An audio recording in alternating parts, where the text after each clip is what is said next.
Welcome, welcome, welcome, welcome all. Thank you for everyone watching this now and on replay. Well, folks, another option or potential option for the New York Mets comes off the board. That option was Jerks and Profar. He is going to those Atlanta Braves, those rival Atlanta Braves on a 3-year, $42 million total value contract. That's about $14 million a year.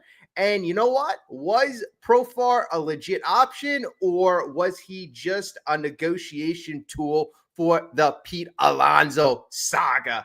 Because I'll tell you, folks, that saga or drama, whatever you want to call it, it took another twist, another turn today. And you know what?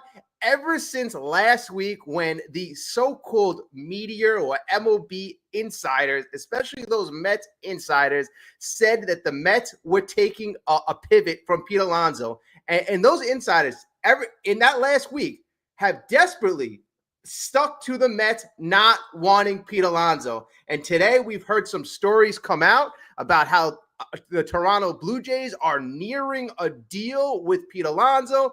According to Andy Martino, talks are advancing.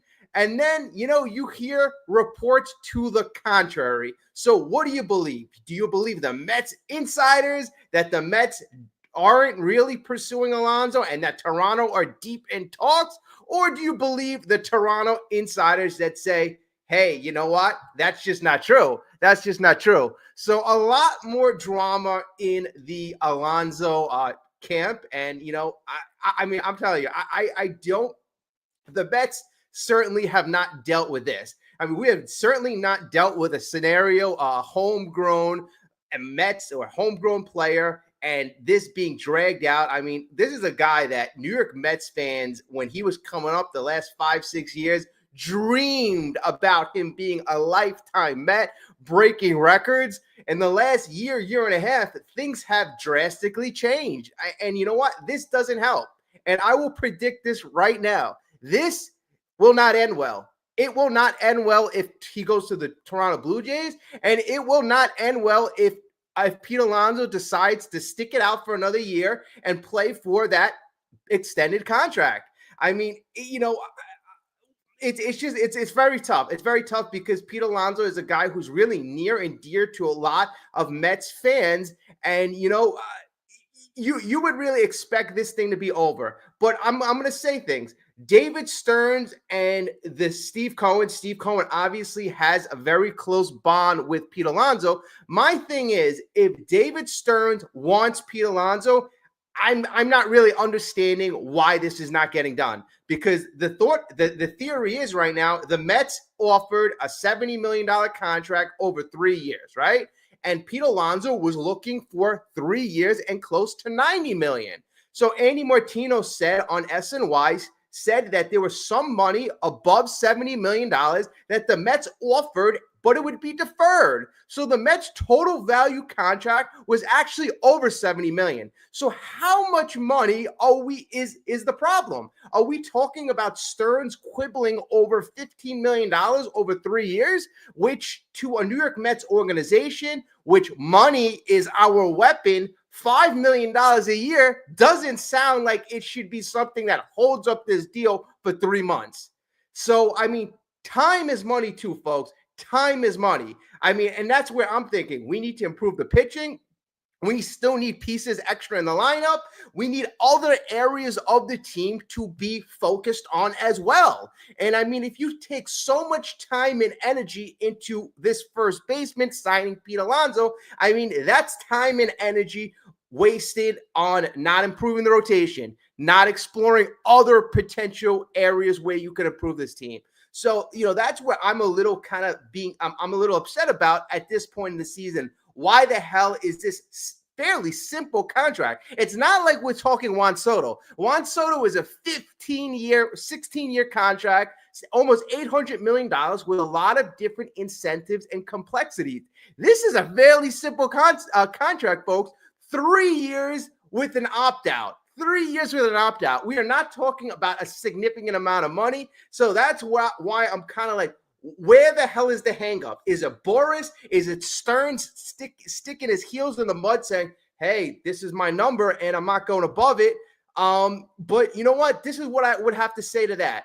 David Stearns, first year, clap hands. You exceeded expectations. You went to 2 games short of the World Series. But if you look across the country, you see a team that is blowing Major League Baseball away. They won the World Series, and now they made the most moves out of any other team, moves of significance. All right, so you would expect MLB other teams to be just as aggressive. Well, have the Mets been just as aggressive as the Dodgers? No. After Juan Soto, it's really Sean Manaea, and I don't really count that as an upgrade. That is a status quo move, folks. Re-signing Sean Manaea is not an upgrade. It's a status quo move. So I've been very, kind of like, all right, let me support the guy because he's only been on the job for 16 months, that being David Stearns. But at the end of the day, the time is now. Lindor's 31. Soto's going to be in his prime, and you want to take advantage of that. But this is not a young team right now. We're trying to get younger, but I think the Mets were the second oldest team last year. So we're going to get younger in spots. I do agree. We got Acuna coming up. Vientos is a young guy. Alvarez is a young guy. But, our pitching, do we have any young guys in our pitching staff currently pitching? I know Sproat is going to come up, but right now, the time is now. So I would expect Stearns to really adjust, adapt, to survive. He's got to get a bit more aggressive. And again, I'm going to give you examples. Teoscar Hernandez, that was a first option of Stearns, but we were beaten by the Dodgers. The Dodgers offered more money. Jock Peterson, that was a first option, but another team offered more money, and we were beaten out on that one. Last year, Yamamoto, okay, we offered the same amount as the Dodgers, but we're not the damn Dodgers. We haven't built that brand yet. So you know this. If you're David Stearns, in order to get that top-tier talent that you identified, in the beginning, you are going to have to overpay. And that's why I didn't get on them for the Soto contract, because you got to overpay to get talent. You have to. But I feel right now we are not going that extra mile. So Teoscar Hernandez we didn't get. Jock Peterson we didn't get. Last year we didn't get Yamamoto. Sasaki, that was a little tough, but obviously we didn't get him as well. So, there have been a list of players and many relievers that we didn't get in just a very short time that David Stearns has been the general manager / president of this team. So, I'm expecting him to get a bit more aggressive. But in the same token right now, we are currently deadlocked in a negotiation with Scott Boras and Pete Alonso. And I like for us Mets fans to have a very positive resolution. Now, I know some Mets fans are at the point where, hey, Pete Alonso, he's not taking the money, just leave him. But, if Pete Alonso for one more year, I don't think that's a bad option. I think, in fact, it's a very good option with high upside and good value. It's just that we have to secure the contract and move on. By the time we get this one deal done, the Dodgers, what do they get? They get 2 top-tier relievers. They got Sasaki. They got, 5 guys by the time the Mets secure one player. Come on. All right, folks. Let me just say hello to everybody. In the chat, Explosive, Hector, former Vulgarian, Richard, Jose, Joey. How's everybody doing tonight? Hopefully, we are enjoying the night. We still have time. We still have time before the MLB season starts. And Stearns is a guy that is not really confined to timelines. He's not confined to deadlines. So that is how this man operates. It's not like Cashman. Cashman, I think he operates more like, hey, you know what? When does free agency start? By December 15th, I like to secure 90% of, the positional needs. Stearns doesn't feel that way. I think he feels like, all right, you know what? We can solve this. If we don't solve it by the time the season starts, we could solve this even when the season starts. But then you run into other problems. Then let's say you need a starter or you need 2 starters or somebody gets hurt. Then the price goes up exponentially. And then those prospects that you want to see and you want to raise their value, now you may have to give those prospects up in order to get an extra starting pitcher, in order to get relief help, in order to get that extra bat. Whereas right now, you can get the bat, you can get Alonso, you can get Bregman, you can get a Jack Flaherty. And, Jack Flaherty, that's another thing. Jack Flaherty is a guy who had a phenomenal last year. He's a guy, 29 years old, pitched in game 1 of the World Series last year. Had a great year with Detroit, had a great year with the Dodgers. He can pitch in the postseason. He has decent stuff. His breaking ball, his knuckle curve is phenomenal. But there's a lot of concern about him because he has had shoulder trouble. But, if I'm the New York Mets, you protect yourself. You give him a 1-year contract with an opt-out or an option for the second year. That's a guy that I would actually take a chance with. But you know what? It just seems like I want to praise, I want to give Stearns credit for year 1, but I also want to say that if you take no risk and you eliminate every single risk, there's going to be no reward. And if you're trying to compete with a juggernaut, the Dodgers, you're going to have to make some more high risk moves. You're going to have to make some more high-risk moves. So you're going to have to add a guy like Jack Flaherty who has potential, maybe a number 2 stuff, instead of adding a Frankie Montas. I mean, look at this. Would you rather have Frankie Montas or Jack Flaherty? I mean, I'd rather have Jack Flaherty. And maybe some, guys who are familiar with Frankie Montas more than myself would rather Montas. But even if you look at, the injury history, Montas has had shoulder injuries in the past as well. And he hasn't had as good of a career. So I don't know. I'm a little bit frustrated tonight because there's a lot of nonsense. A lot of nonsense. And if we were more aggressive making these moves, there wouldn't be room for this nonsense to be out there.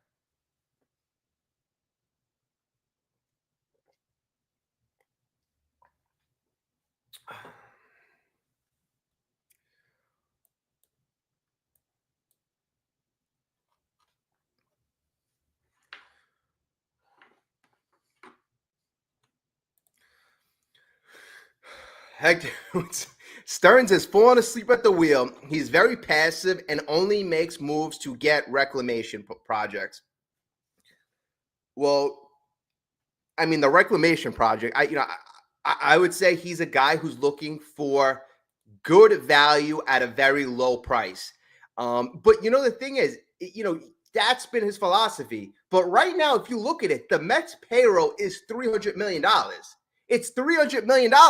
And at the end of the day, it just feels like, okay, what did we do with our payroll right now? We have Juan Soto. That's what we added from last year, but we subtracted Alonso. So our payroll's already $300 million, and it doesn't really seem like we have that much to show for it. And you know what? I know that there were some contracts already on the books before Stearns, but Stearns has the ability to get creative. If Marte doesn't seem like it's going to be a fit, you know what? Maybe get a prospect. Wheel and deal. Do something. Show us why you're an $11 million general manager / president and turn this into, a potential World Series contender. Because right now, okay, I see the team as a top 5. But what the hell does a top 5 team do right now? Did they fail in the NLCS, the division series? I need a team. We need a team that can compete with the Dodgers right now. And I know I keep saying the same thing. By the time the deadline hits, I expect more moves to come. It's just that right now the work ethic of Stearns, or maybe work ethic isn't the right word because I'm pretty sure he's got a great work ethic, but the way in which he goes about, these free agent acquisition, I'm just not enamored by it. And at the end of the day, I just don't think you're going to get the best talent year in, year out if you don't go the extra mile with certain players that you identify as the best option. Like if Teoscar Hernandez, best option, all right, go out, get him. Jock Peterson, best option, go the extra mile. Now Jerks and Profar, what was that, our 6th option? And we let him go to the Braves. okay, I mean, I wasn't over the moon on Profar. Did I see his value? Did I see potential? Yes, I did, especially when you compare it to the options we have besides Soto. Profar could have been a nice piece. He really could, putting him in the outfield. He was an all-star last year. He could have been good this year and next. But you know what? Atlanta, they swooped in at kind of, I'm not going to say the last minute, but later in the offseason. And this is what you don't want. This is what you don't want. And right now, I got to say, Dodgers, they're going to take advantage of Ohtani's prime. This is what they're thinking about. Ohtani deferred a crap load of money. They owe it to Ohtani, and they are moving heaven and damn earth. Lindor's in his prime as well. Lindor finished last year second in MVP. Are we moving heaven and earth to make sure we don't waste Lindor's prime? Stearns can, he's probably making, wise moves for maybe 3, 4, 5 years down the line. But what about 2025? I'm not seeing the moves with urgency for 2025. And, I'm saying this out of one side of my mouth while realizing last year we made moves that didn't seem like they were urgency moves either. And we were still 2 games short of the World Series. But there's a caveat with that. And I'm going to say it. We had a lot of big moments. If you think back of it, we had a chance to not even make the playoffs. Lindor hit that big home run against the Braves. We make the playoffs. And then, no one's going to forget the Pete Alonso home run. If he doesn't hit that 3-run bomb in the 9th inning against Devin Williams, then we don't even advance out of the wild card. So, yes, we had to have some luck and some great play, some great pitching performances, some clutch batting, some clutch hits. But at the end of the day, I don't think that every single player that overachieved last year is going to overachieve. It just doesn't happen. It does not happen. Iglesias, do you think Iglesias, if we re-signed him, yes, he'd be a motivator, but would he bat in the mid 300s and have that type of year? I don't know. I'd be hard-pressed to think so. I'd really be hard-pressed to think so. Is Manaea going to be that, a good pitcher, or is he going to be that elite pitcher like he was the last 2 months when he was Chris Sale-like? I mean, I think he's going to be good. I don't know if he's going to be elite. Peterson, is he going to be that 9-1 pitcher, or is he going to resort right back to the mean? I think he'll be improved, but here's what I'm saying. We had so many players overachieve. That's why, like Alonso, I would be okay with for 1 year because he's the only damn guy on the team that didn't overachieve. He's a guy that I could see improving on last year. I could see him getting close to 40 home runs. I could see him getting close to 100 RBIs. And at the end of the day, he'll be 30. So if you have to give him an extra $3 million more than where you are right now, get the deal done. You're making the organization look bad. Why would you want to, if you intend on bringing Pete Alonso back, don't make the guy look bad. He already looks bad enough. Let's just get this done and move on to the next damn player. Work on getting a pitcher. Work on getting an extra arm in the bullpen. Work on getting an extra bat. Stop monopolizing so much damn time with this Alonso saga/drama.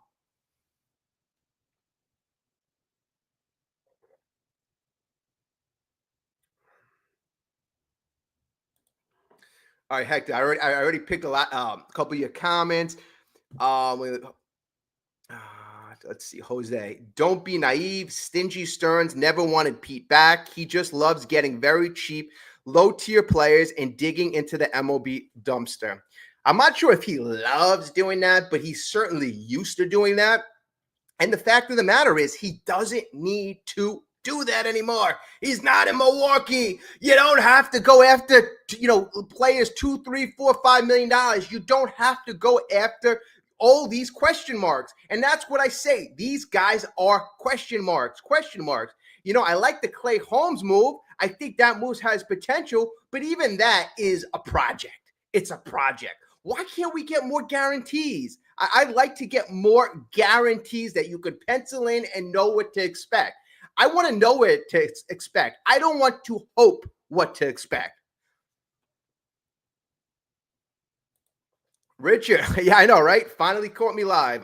Hopefully you had a good rest. But yeah, I'm glad you're here, Richard. I'm very glad you're here. This is a very, very important show. Um, Joey, okay, Joey's our channel Yankee fan, a waste of $800 million. Yet we haven't played a game yet, so I wouldn't go that far.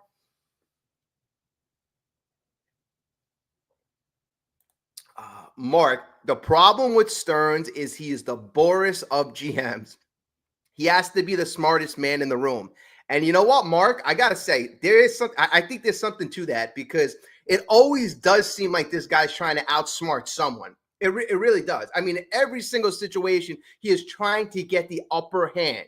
It's not always going to work that way when you're dealing with other teams, other organizations, other executives who are just as smart. Maybe you're smarter than a couple people, but you're not smarter than everybody. You're not. And if you are that egotistical, that's actually an issue. That is actually an issue. So I'm seeing that. I'm seeing that as well. Hopefully, and that's something that I saw with Brian Cashman. But in the last 2 or 3 years, it seems like that Brian Cashman has gotten over that. And I know a year and a half ago, 2 years ago, I believe the Yankees brought in a consulting group that actually analyzed the organization up and down, Cashman, executive, and was honest, open, had no affiliation or obligation to anybody. And they said to the Steinbrenners what the problems are. Then, since then, I see that Cashman has been more open to his mistakes, more willing to take risks. So, I don't want to waste 5 years of Stearns being very stingy. If there's an issue, I want it fixed now. And by the way, folks, I appreciate everybody in here right now. We got about 70 folks in here. Thank you for giving me your time and your ear. If you're new and not a subscriber, it'd be great if you could subscribe, stick around. We love baseball and our Mets on this channel. And like the video, it helps our channel grow. And, we make more videos for all of us.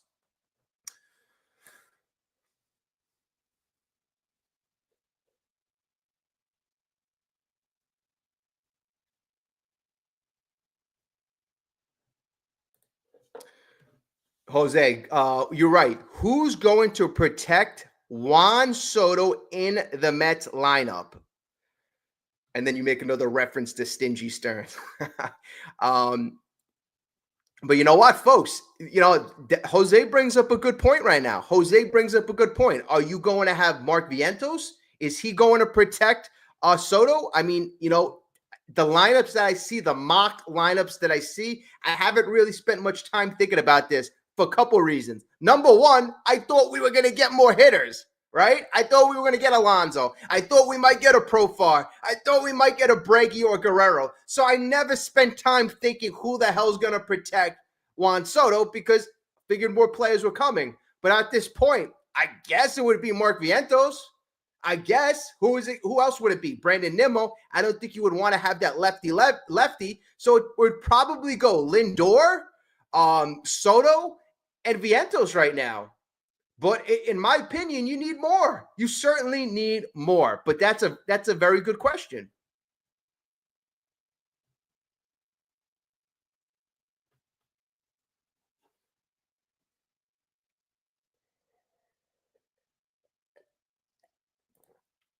The Dodgers did what the Mets couldn't. They went and improved an already great team.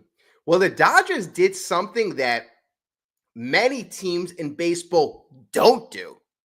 When a championship team wins, usually the goal of said championship team is to bring back the whole team. They try to re-sign players. Not only did they try to bring back the same team, Teoscar Hernandez, guys like Jack Flaherty, kind of squeak through the cracks, but they bring back basically the same team, and they added significantly more.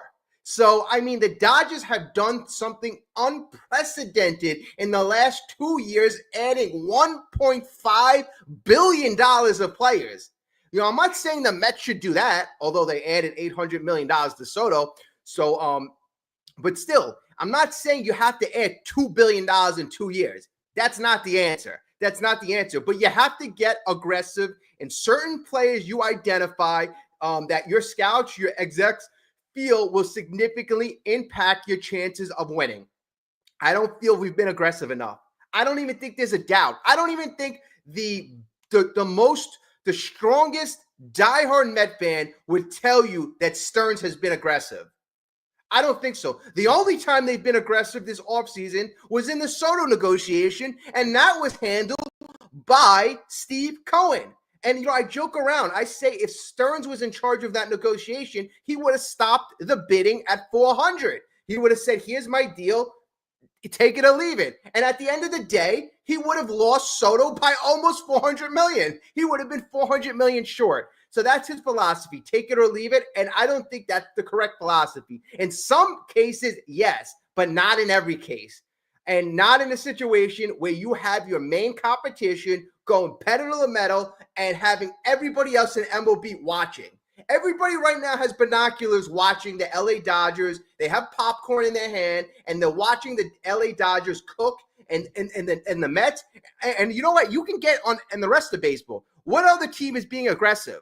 What other team is being aggressive? And that's why I'm extra disappointed in the Mets, because there's only one team really being aggressive. You have the option to be that second aggressive team.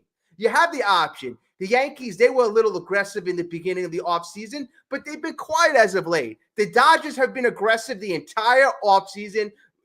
Basically whoever they want. Yeah, Teoscar Hernandez, Sasaki, Blake Snell, anybody they want. Tanner Scott, Kirby Yates, whoever wants to be a Dodger, come to LA. We'll pay you.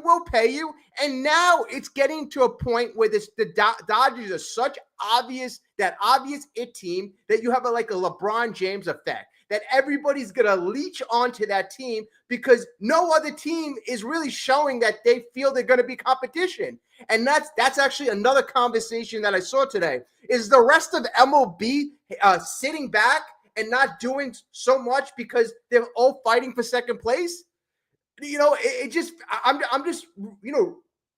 can't get it through my mind. I don't see any aggressiveness. Even the Braves today, like the Braves, you would think they would be more aggressive. This is one of their most aggressive moves, and it's happening on January.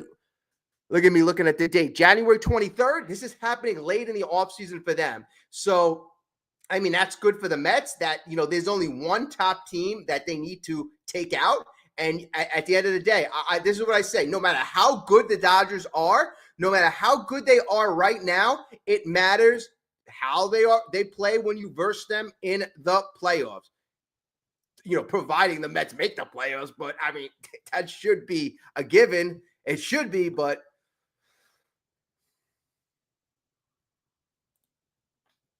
Victor, Peter Alonso's got to go. And I honestly, I've thought that thought process. Is it worth it? Is it worth the Mets to resign him? But at the end of the day, I'm thinking about the here and the now. And the here and the now, Peter Alonso is one of the best options for 2025. I mean, 2026, 2027. I don't know. If we're going to go after Murakami. I don't know if Guerrero is going to make it to free agency. Then we might have better options. But unless Vladimir Guerrero is available to trade for right now, Peter Alonso is one of the best options at first base right now. And that's the only reason why I'm saying you go get the best option. And that appears to be Alonso. If somebody could tell me you got this guy, then, I would consider it. But, I can understand the frustration with Pete as well, because there's two sides to every situation.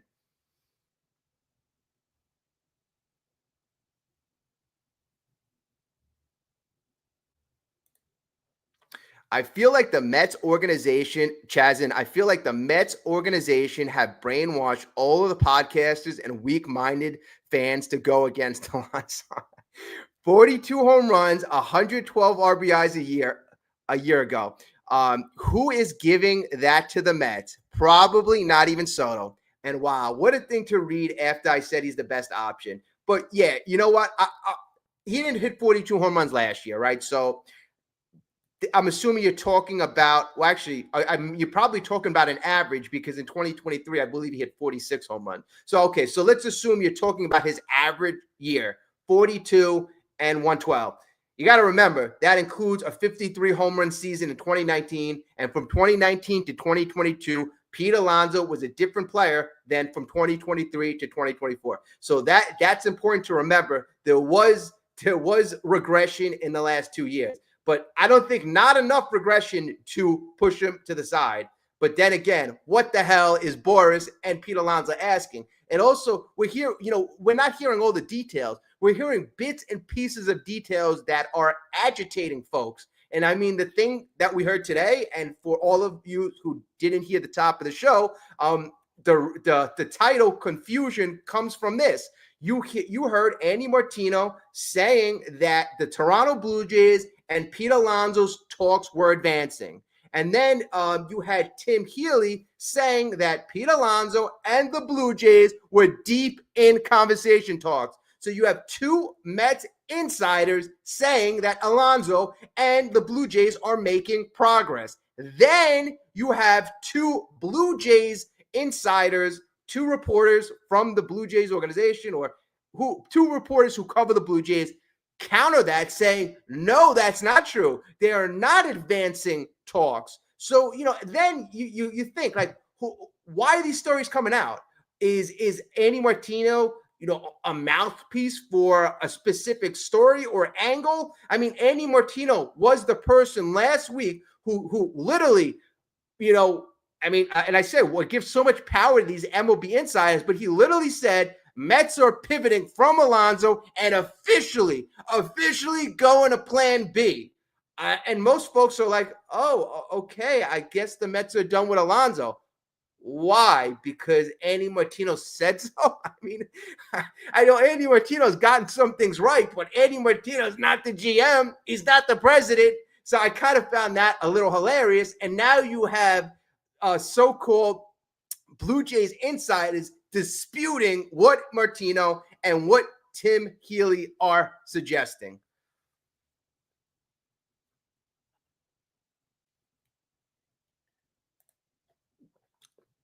I like this. I was looking over Ronnie Mauricio's stats. I was a huge fan of Ronnie Mauricio. Huge fan. Switch hitting, 6'3" kid, smoking bombs. I mean, I'd love to see what Mauricio can give. I would really love to see. I mean, it was really a tough break for him to tear his ACL. Hopefully, he's going to be healthy for this season, and hopefully, he could be this year's Mark Vientos. That would be phenomenal. But I think the kid has a lot of bat tools, and I love to see him how that plays on a Major League Baseball level.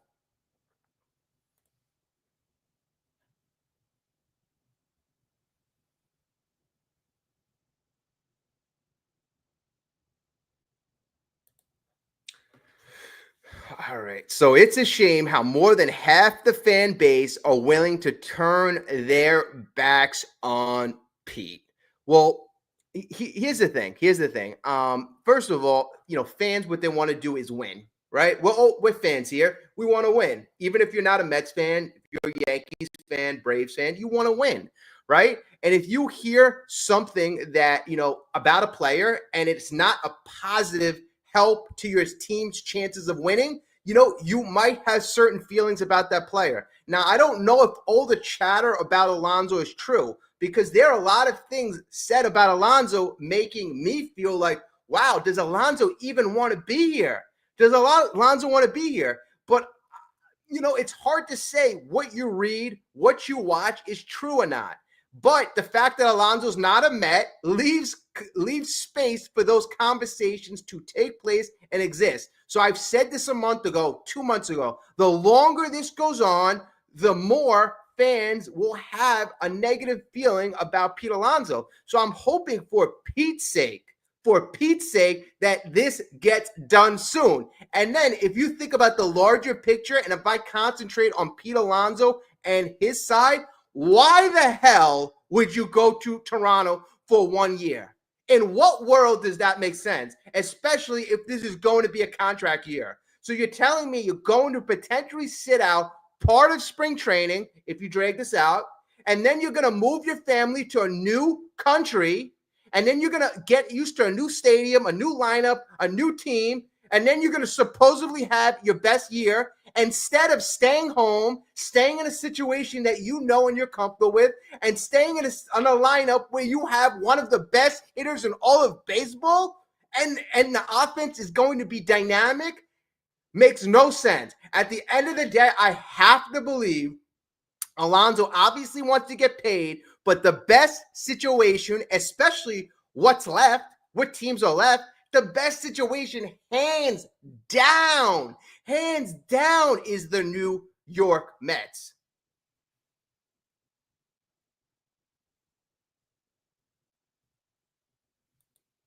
Flaherty throws meatballs. Well, I mean, you know what? Last year he pitched pretty decent.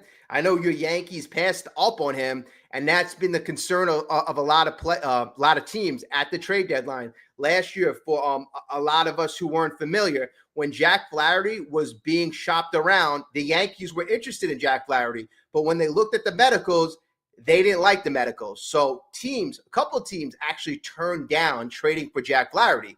But, Jack Flaherty had a couple of injections in his back, and the Dodgers said, we're comfortable with his medicals. Let's move forward. And Jack Flaherty pitched fine. So that's why if you do take a chance on a Jack Flaherty, and I'm all for taking chances, you make it a risk-adverse contract. You give him 1 year with an option for a second year. Maybe if he hits certain incentives, that second year will kick in.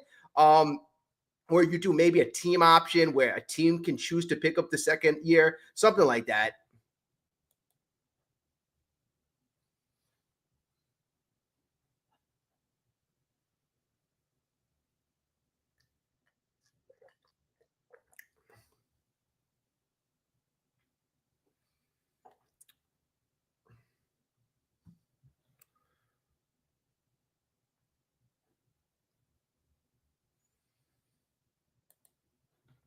Richard, so you're right. Pete was part of the problem and not the solution.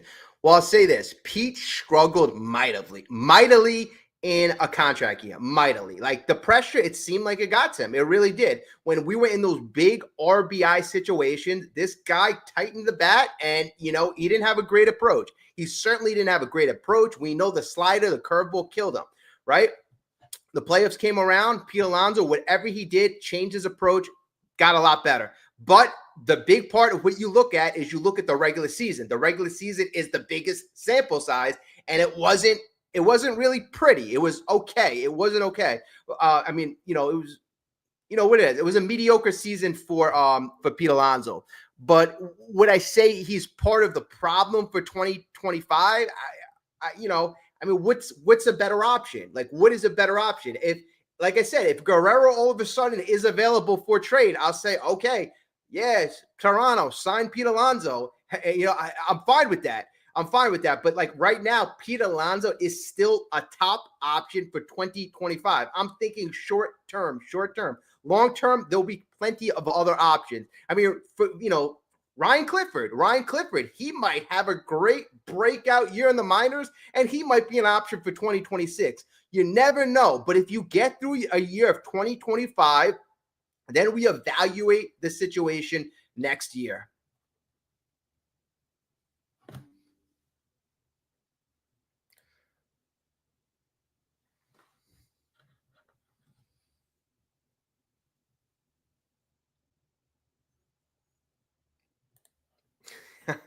Stearns is better as an analyst for the team. He needs to be demoted immediately. Once he signed Griffin Canning, that was it.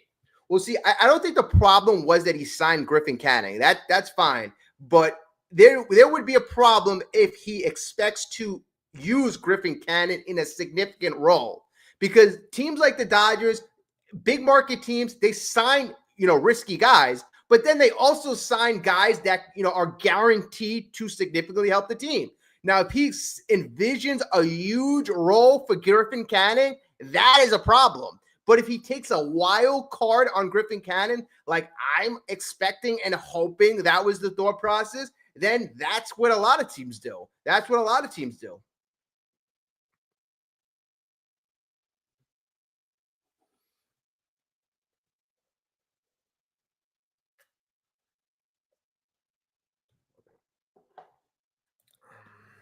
You've been great tonight. It's relaxing to hear the truth.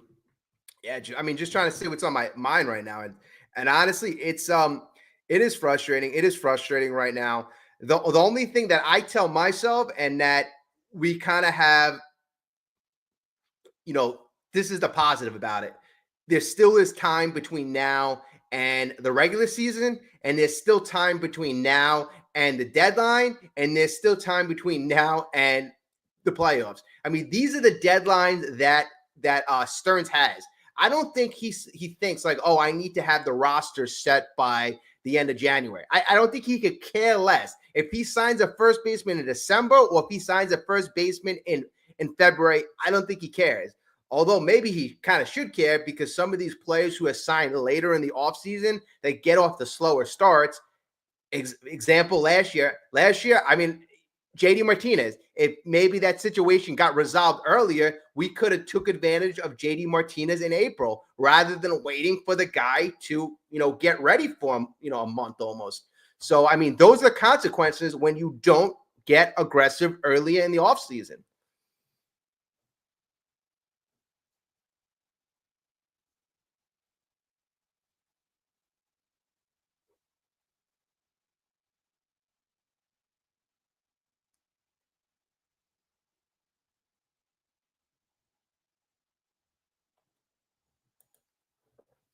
Original mindset. Okay.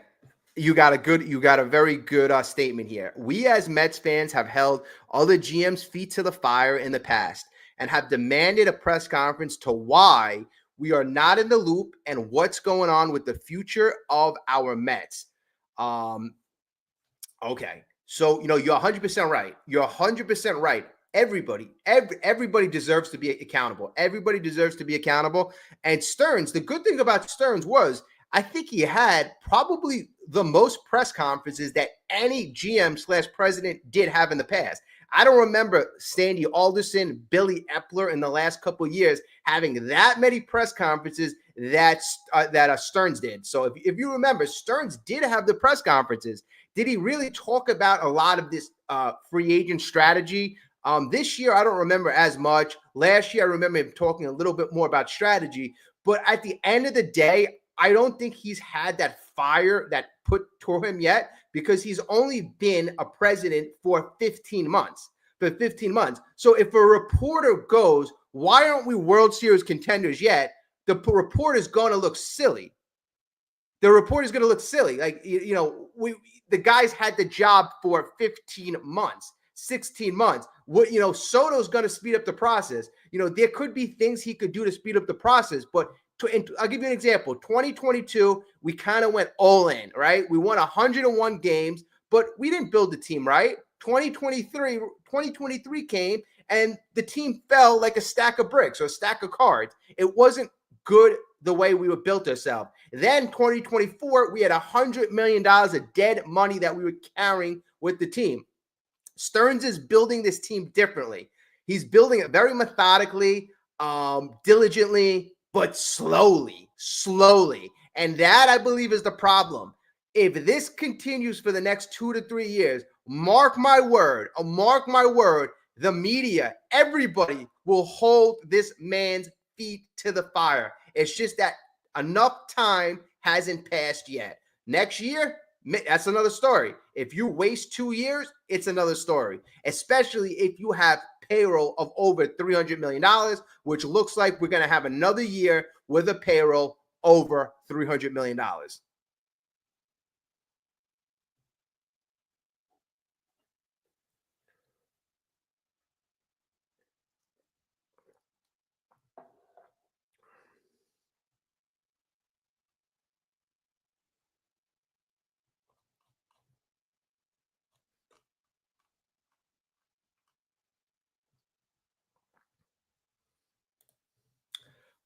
Buzz Bass, what's up, my guy?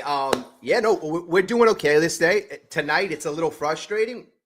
Some news has come out that about Alonso and his situation that has kind of thrown a little more fire, had inflamed the situation. And, I mean, I'm just looking for resolution. I'm really looking for resolution, even if the Mets move on. I'd like us to get something done short term, but even if the Mets move on, okay, at least now we can focus on something else.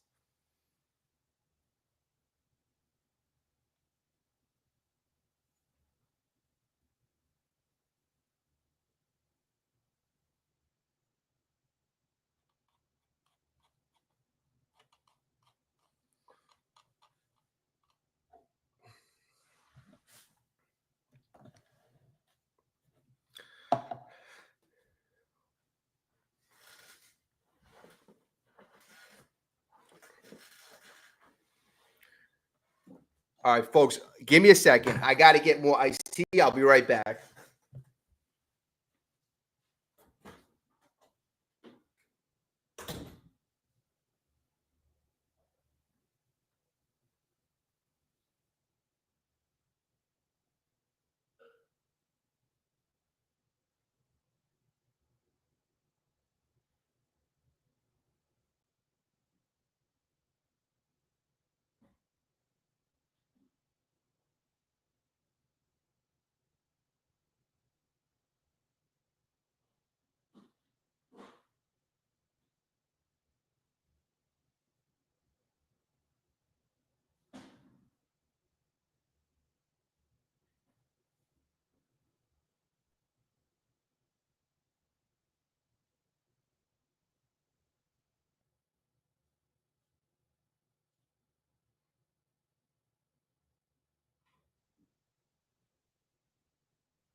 Sorry about that.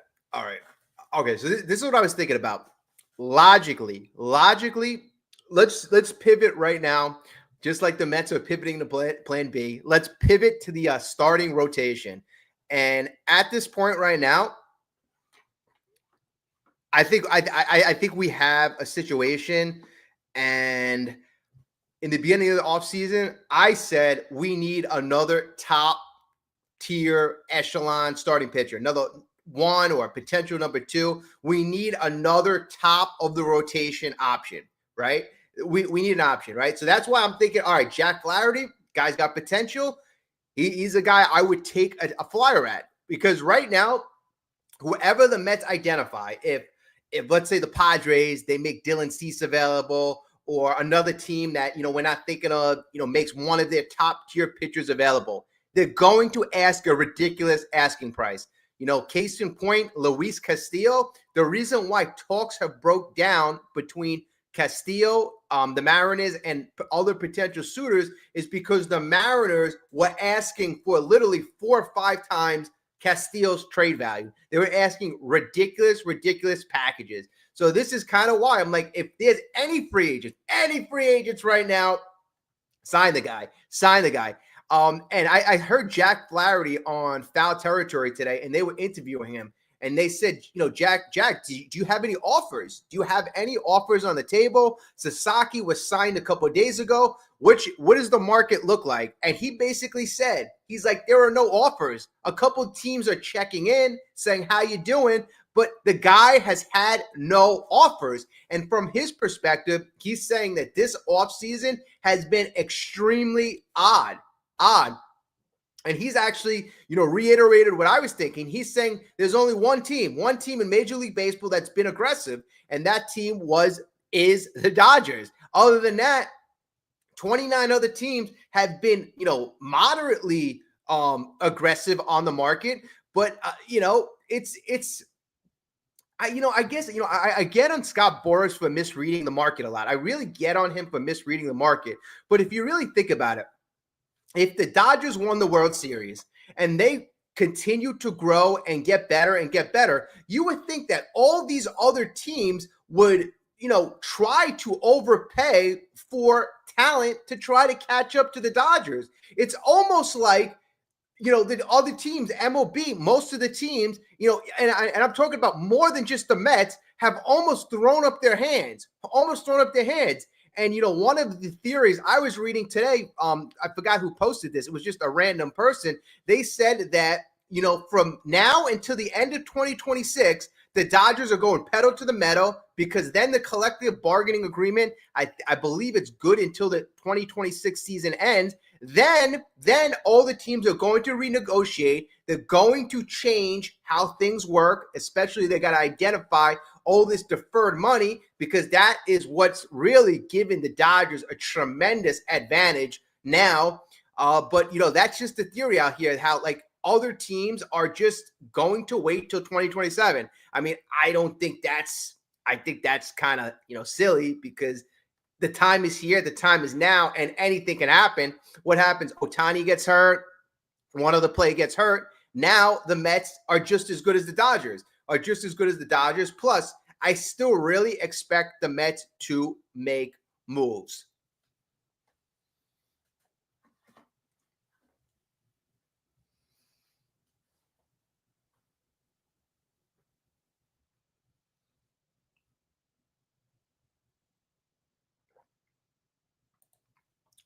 An explosive. That's a good point. That's actually a good point. Stearns blew it. Should have signed Christian Walker if they didn't like Pete. Now, I'm not saying specifically that they should have signed Walker, but you bring up a good point. If they weren't so high on Pete Alonso, like let's say they were iffy on Pete Alonso, then there were many options, free first baseman options that were available in December. Why didn't they pursue any of those options? So at the end of the day, is this a very long game of cat and mouse from two sides that really want and really need each other, or two sides that don't want each other but need each other? Because I think at the end of the day, both sides are better off if they are with each other. Alonso's best place to play in 2025 is the New York Mets, and for the Mets, their best option right now, not talking about a month ago because there were other options, but their best option right now, if Guerrero is not available, is to have Pete Alonso for 2025.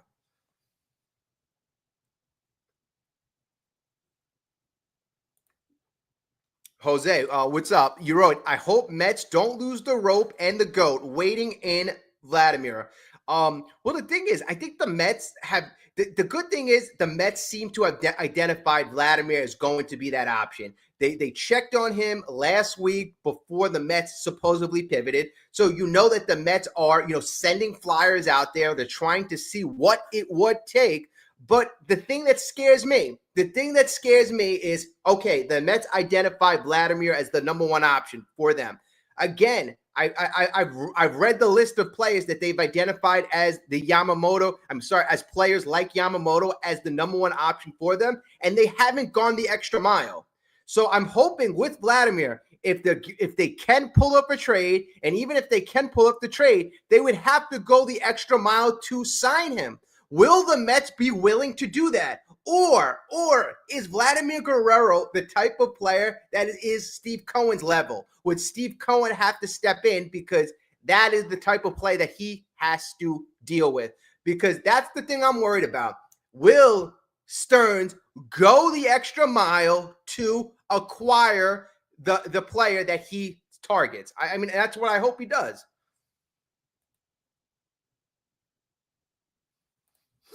That picture of Martino in your thumbnail is hilarious.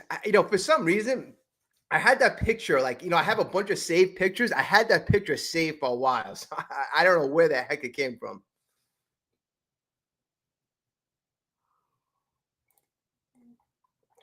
What's up, Music Man? Most good bats are signed already. Well, a lot of good bats. I mean, free agency's been going on for a while now. So, yeah, Profar was probably one of the last good bats. You have Alonso and essentially Bregman. Those guys are going to cost more money. But, hey, you got David Stearns. David Stearns is supposed to be one of the best of the best. MLB genius. Steve Cohen's been looking for this guy for the first 3 years of him being of an owner. Paid the guy $11 million a year. If a guy like David Stearns needs to get creative to build the damn team into a World Series contender. And that's another thing that I can get on David Stearns in the last 15, 16 months. Where's the creativity? Where's the guy who is taking advantage of our number one weapon, money?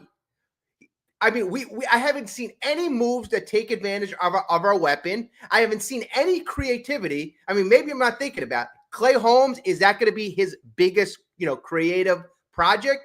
Possibly. I don't know how he's going to turn out, but there hasn't been enough. There hasn't been enough for how this guy has been praised as the best of the best. I need to see more. New York Mets fans deserve to see more.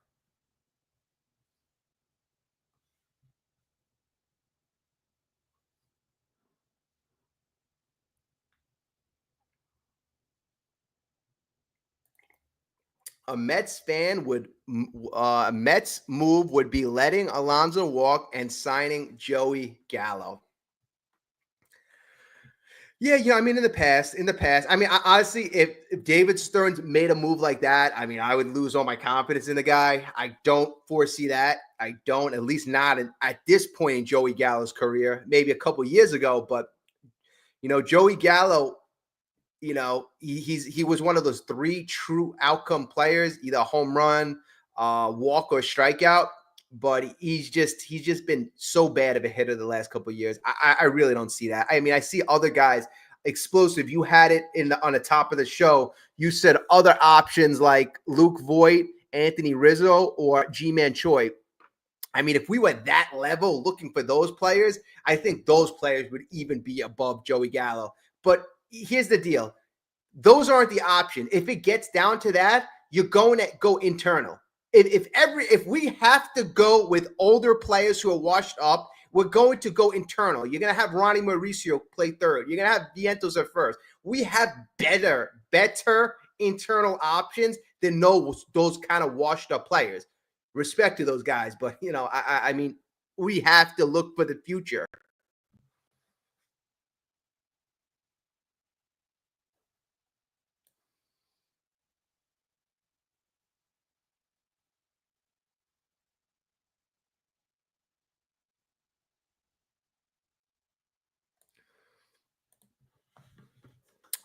Buzz, you're right. I may be the only one who doesn't want Iglesias back.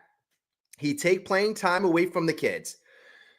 Well, I mean, it was really tough. I mean, Iglesias had such a magical year, and let me see, and he had like almost 400 at bats. I think I'm just like checking his final line.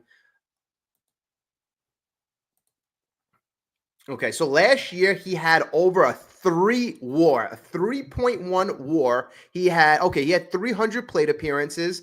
He batted 337, 381 on base, 830 OPS, 4 home runs, 26 RBIs. I mean, in 300 at bats to accumulate a 337 batting average, almost 100 hits. I mean, that's basically a half a season. I mean, you could double that, and I mean, then he'd be like almost 200 hits. I mean, he had a magical year. But if you look at his career averages, a lot of these guys, I always say, resort back to the mean. If you go back just his last year before 2022, he played in 467 plate appearances, 3 home runs, 47 RBIs, batted 292. So he's a guy that always had like a fairly high average. His career average is 283, but not next year he's going to be 35. And you know what? The one thing is, Father Time never loses. If the Mets decide to bring him back, I can understand that. But if the Mets don't decide to bring him back, I can understand that as well. Because if he duplicates a season like that, I think that would be miraculous. 35-year-old, a guy who has been a career 280 hitter, it's really tough to see. But if the Mets did bring him back, I don't think they would expect that same production. I think they would bring him back more along of his clubhouse effect, how he uplifted that clubhouse, uplifted that team. I mean, the anthem of "Oh My God," that was inspirational to a lot of Mets fans. That was inspirational to the team. So I think if they brought him back, it would be more along those lines rather than them believing he's going to be close to a 340 hitter.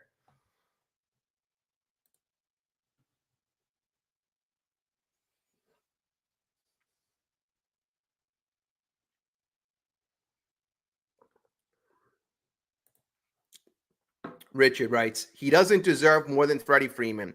So we're talking about Alonso here. I don't think so either. I don't think so either.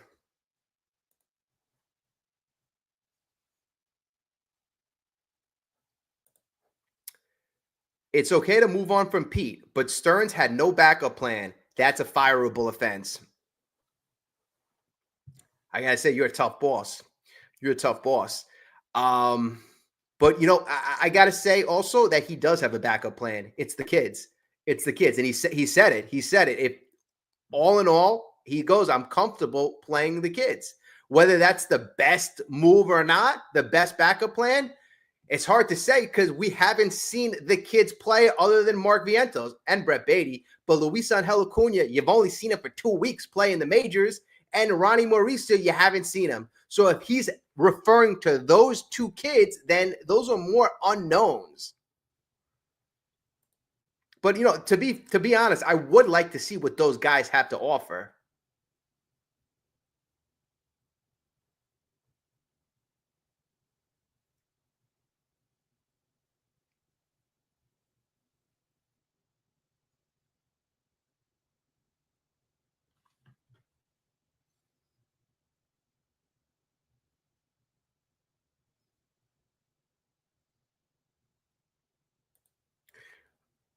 I'm just reading your comments. Can we state that Griffin Canning was the final straw? Like I said, I'm gonna just reiterate what I just said. You're a tough boss. You'd be a tough boss.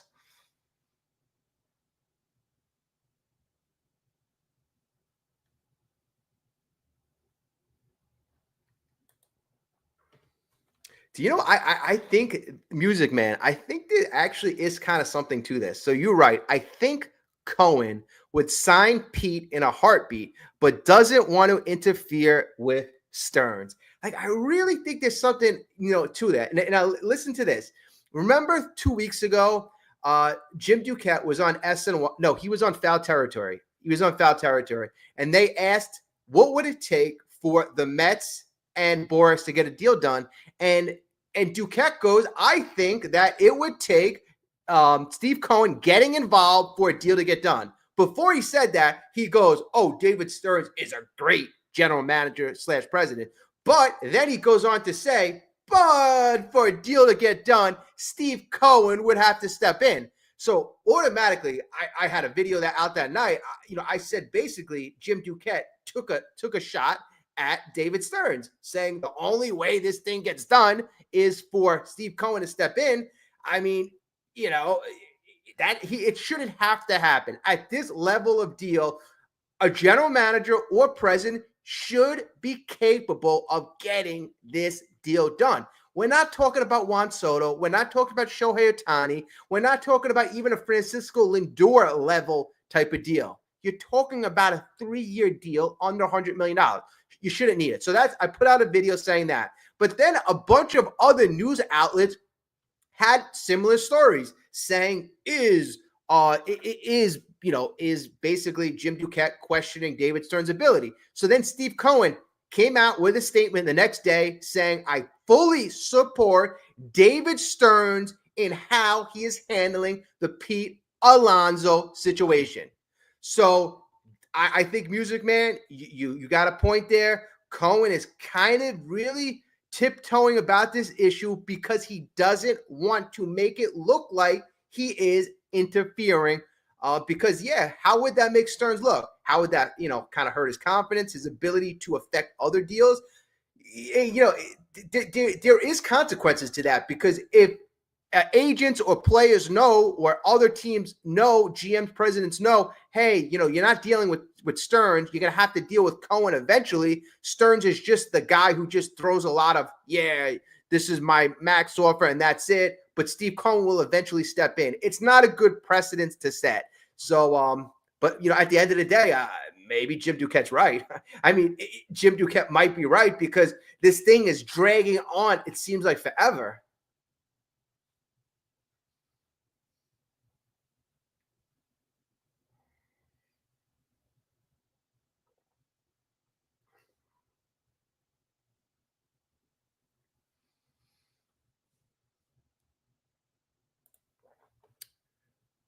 Truman, feels like Pete signs in the next few days. I keep saying, I literally keep saying, I'm like, it feels like the guy's going to sign. But if you really think about it, this has got to have resolution soon. And then I think about it from Pete Alonso's perspective. Wouldn't you want to get your family, all set right now? And if you are going to move, like, you'd want to make a decision now. You'd want to be there for the whole spring training to give yourself the best ability to have the best 2025 season, because he's going to want to opt out for that bigger contract.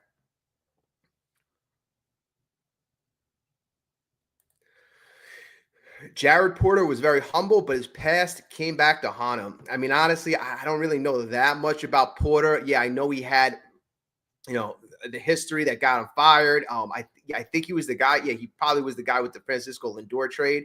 I did notice when we signed Lindor, it seemed like the offseason, got off right that year. That was the first year That was the first year Cohen was the owner. It feels like that offseason really got off right. But then when he got fired, it just felt like I think Zach Scott took over it, that the philosophy was totally different. I would have liked to see Jared Porter. I would have liked to see what type of general manager he would become. But yeah, you're right. Like his past, and I forget the whole situation. Forgive me about that. But,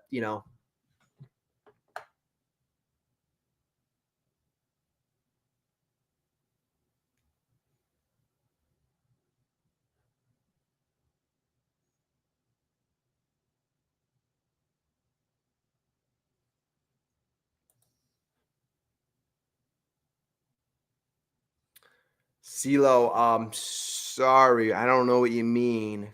Finger red number. I don't know. Let me know. Let me know what you mean.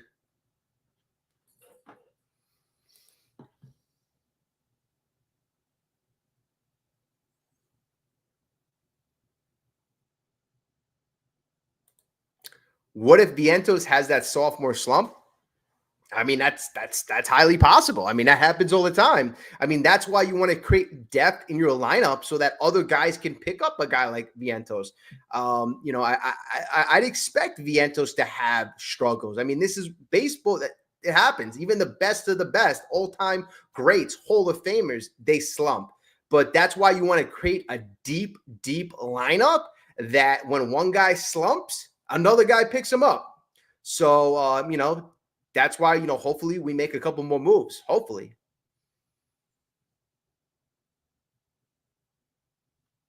I mean, how would this offseason change if all of a sudden Stearns and Steve Cohen all of a sudden said, you know what? Let's get super aggressive right now.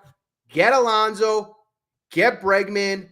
We're going after Guerrero next year. We're going to go after the best of the best, and we are going to compete like nothing else. I mean, that would be amazing. But then also I say that with the knowledge that, I don't know how many people know this, but the Mets have been losing a tremendous amount of money the last couple of years. Tremendous amount of money. I know Steve Cohen said that it's really not about the money. It's really not. I mean, attendance went down in 2024. Even though we went almost to the World Series, attendance was down in 2024. We didn't invest in superstar talent like we did in 2023 when we got Verlander. But I think the best way to make money is to ultimately win. So, it's probably going to be a situation where you're going to have to continue to lose money, continue to invest big until you win.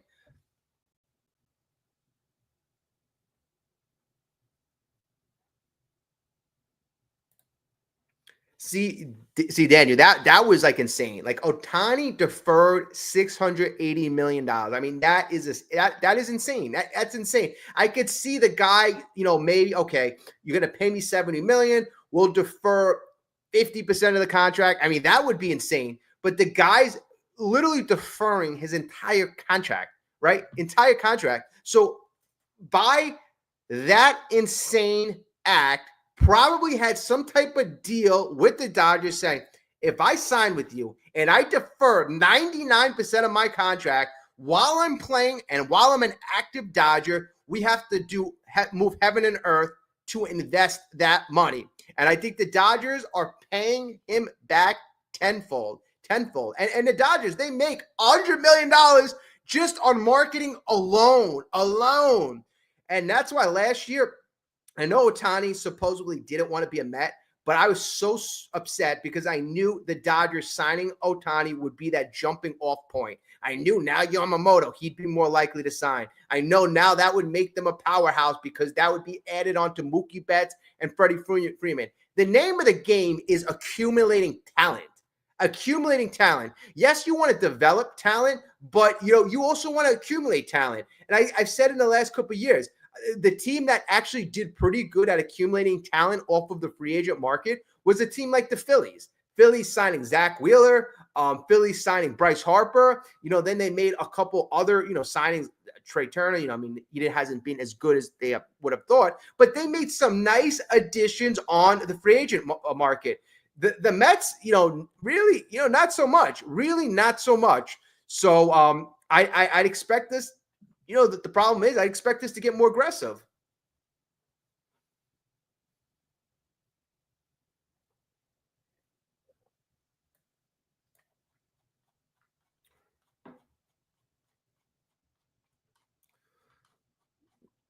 I'm so sorry. Like, I'm trying to get to everybody's comment, but like this thing is like moving really fast. Stony, what's up? I scrolled down. I saw your comment. How's it going? I didn't realize I was so far behind in the comments.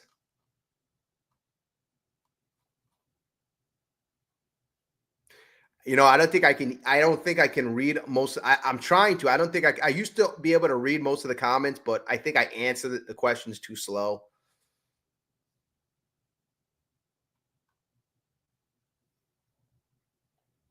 All right, this is actually a good one. This is from my friend Chris.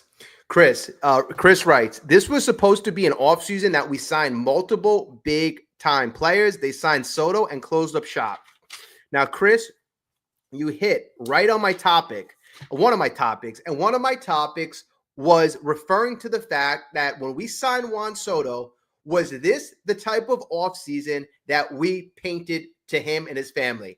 When we signed him, what we had to do was we had to give a plan for the future, now in the future, a plan to win. That was Juan Soto's number one thing. I want to go to a team that is committed to winning now and in the future. Now, you're right, Chris. We signed Juan Soto. Then after that, what did we do? Sean Manaea, that was status quo. That was a re-signing. That's not an addition. So what's our big addition? What is our big addition? AJ Minter? That's not that's a bullpen. He's a decent bullpen guy, but we lost a lot of bullpen guys from last year. So again, that's more of a status quo move. In terms of adding talent from last year, Chris, I'm 100% with you. We haven't added enough talent. The only addition, Clay Holmes, Frankie Montas replaces Severino. Clay Holmes, I guess, could replace Quintana. So we had a lot of status quo moves. We were losing a lot of pitching from the starting rotation. But you're right. And that's why in the back of my head, I keep telling myself, it doesn't make sense. There has to be more. There has to be a bigger plan out there. If there's trades we're not seeing, routes we're not seeing, because it's not making sense to anybody right now. Anybody.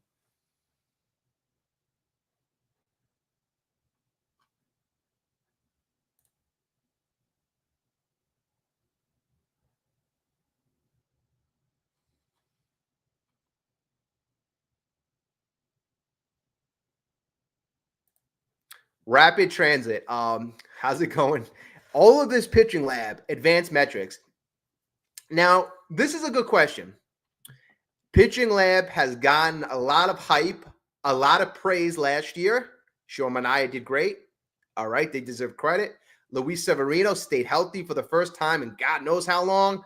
Quintana had a great last couple of months. Peterson had his best year of his career. We had a lot of great performances out of the bullpen. But at the end of the day, what is the track record of this pitching lab, right? when he was with the Brewers. Like, how were these pitching? How was the Milwaukee Brewers pitching ranked throughout those years? Now, like when I went back and I checked the stats, right? I checked, most of the pitching stats. It looked like Milwaukee was, some years, in the top 10, but most years towards the middle of the pack. Now, I know Milwaukee doesn't have the resources that we have here in New York, in Queens, but at the end of the day, we're observing in real time Stearns not utilizing the resources. He's not utilizing the resources. So, that's, I guess you got to give a little time to the guy to adapt. Stearns needs some time to adapt. I mean, that's my rationalization to him not going in the direction I would have thought he would. But Met fans are going to continue to say this. We have a right not to be patient, and we're going to lose patience very, very soon.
Okay, so I'm one that believes this 2025 season is ultra important for the New York Mets. It's really ultra important right now. It seems like the Dodgers are that it team. It seems like players have identified the Dodgers as, if they want to win, they're going to sign on with the Dodgers.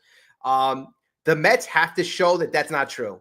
This year, we have to be, and I'm hoping Stearns has a couple of things up his sleeve, but we have to prove all the doubters wrong. This is the year. We cannot let the Dodgers get this momentum and win 2 championships in a row. You can't let them, because then they're going to turn into a dynasty. You got to stop I know it sounds crazy. I know it sounds absurd. Why worry about the Dodgers right now? But at the end of the day, the Dodgers can't win 2 championships in a row. That would really kind of steamroll this into being a dynasty, and that's kind of what I'm a little kind of concerned about.